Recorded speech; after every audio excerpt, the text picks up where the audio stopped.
ओम शांति। 10-3-26 की मुरली है। बाबा कहते हैं सबसे बड़ी बीमारी देह अभिमान की है, इससे ही डाउनफॉल हुआ है। तो हमें अब देही अभिमानी बनना है। देह अभिमान में आने से 5 विकार की प्रवेशता हुई और हमारी डाउनफॉल हो गई। अब हमें वापस देही अभिमानी बनना है। प्रश्न है, तुम बच्चों की कर्मातीत अवस्था कब होगी? बाबा कह रहे हैं जब योग बल से कर्म भोग पर विजय प्राप्त करेंगे, पूरा देही अभिमानी बनेंगे। यह देह अभिमान का ही रोग सबसे बड़ा है, इससे दुनिया पतित है। देही अभिमानी बनो तो वह खुशी, वह नशा रहे, चलन भी सुधरे। फिर गीत है, रात के राही थक मत जाना। राही का अर्थ तो बच्चों ने सुना और तो कोई समझा नहीं सकते, शिवाय तुम ब्रह्मा मुख वंशावली ब्राह्मणों के। तुम जो देवी देवता थे, बाबा कह रहे हैं थे तो मनुष्य, परंतु तुम्हारी सीरत बहुत अच्छी थी। देवी देवता किसको कहा जाता है वही बाबा क्लियर कर रहे हैं। जब तुम देवी देवता थे तो तुम्हारी सीरत बहुत अच्छी थी। तुम सर्वगुण संपन्न, 16 कला संपूर्ण थे। तुम विश्व के मालिक थे, हीरे जैसे थे। अब क्या? बाबा बोले अब कैसे बन गए हो? कोड़ी जैसे।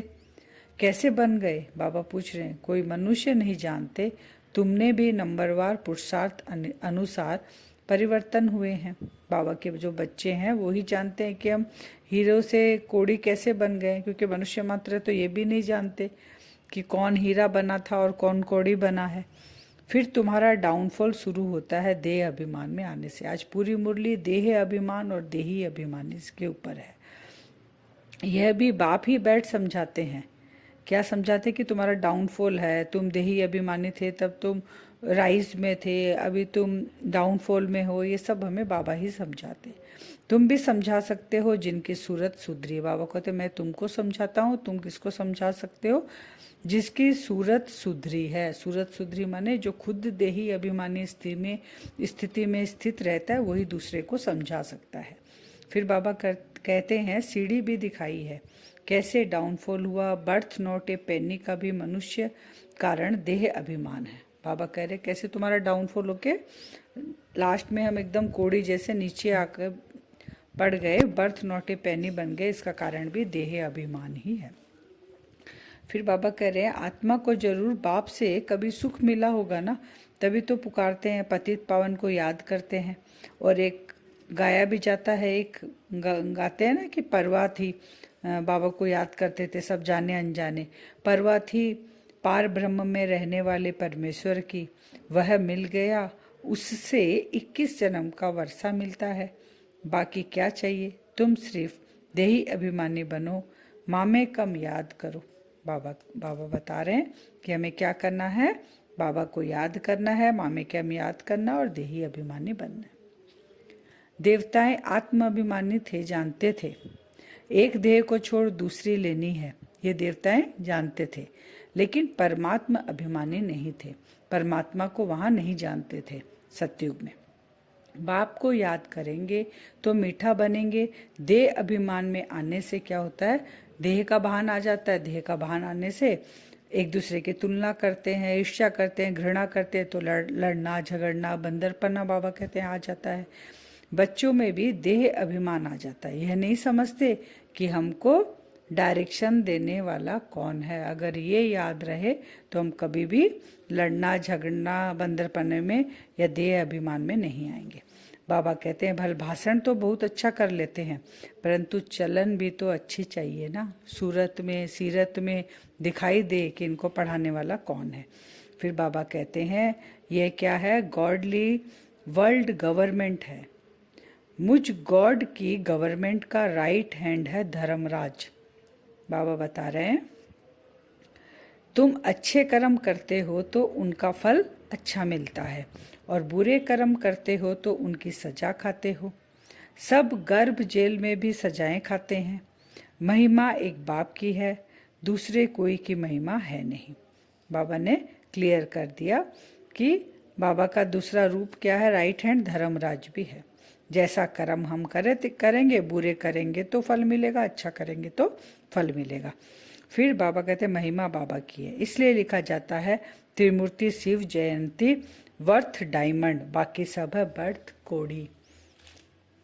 केवल शिव जयंती, बाबा कहते हैं त्रिमूर्ति शिव जयंती है बर्थ डायमंड, क्योंकि जब बाबा आते हैं तो हमें ही आत्माओं को, कोड़ी जैसी आत्माओं को हीरा जैसा बनाते हैं। फिर राइज और फॉल की कहानी अभी है, और बाबा कहते हैं ज्ञान सूर्य प्रगटा तो अज्ञान अंधेर विनाश। आत्मा सो परमात्मा कहते हैं, तो डाउनफॉल की तरफ हम आ गए, मिला दिए दोनों को, आत्मा और परमात्मा को, तो हमारा डाउनफॉल शुरू हो गया। फिर शिव बाबा कहते हैं स्थायी रथ मेरा यह है, इनके बिगड़ श्रीमत कैसे दूंगा, बाबा कह रहे। और बाबा जो इनके रथ के द्वारा पढ़ाते हैं, अगर ठीक से नहीं पढ़ेंगे तो पढ़े के आगे अनपढ़े भरे ढोएंगे, इसमें बाबा कुछ नहीं कर सकते। फिर बाबा कहते हैं बाबा के ऊपर तो बहुत झंझट है, कितनी फिक्रात है, भल समझते हैं सब ड्रामा अनुसार होता है, ब्रह्मा बाबा बोल रहे हैं। फिर भी समझाने के लिए युक्तियाँ जो तो रचनी होती है ना, इसलिए बाबा कहते हैं तुम जास्ती देही अभिमानी बन सकते हो, क्योंकि हमारे ऊपर कोई झंझट नहीं है, कोई फिक्रात नहीं है, बाबा के ऊपर इतनी थी। तो भारत का राइज था डाउन हुआ, यह सेवा पर्चे में फेंको, एरोप्लेन से फेंको। बाबा ने कहा सेवा करनी है ना, मैं भारत का राइज और डाउनफॉल कैसे हुआ, पर्चे एरोप्लेन से फेंको। फिर बाबा ने कहा दिल्ली में विज्ञान भवन है, वहाँ सबको बुलाकर सबको समझाओ कि कैसे राइज और डाउन हुआ। फिर बाप कहते हैं मैं तुमसे दान लेकर क्या करूँगा, जो फिर भर कर मुझे देना पड़े, मैं पक्का सराफ हूँ, बाबा पक्का बिजनेसमैन है। फिर जिनसे लेना है उनसे ही बाबा ले रहे हैं।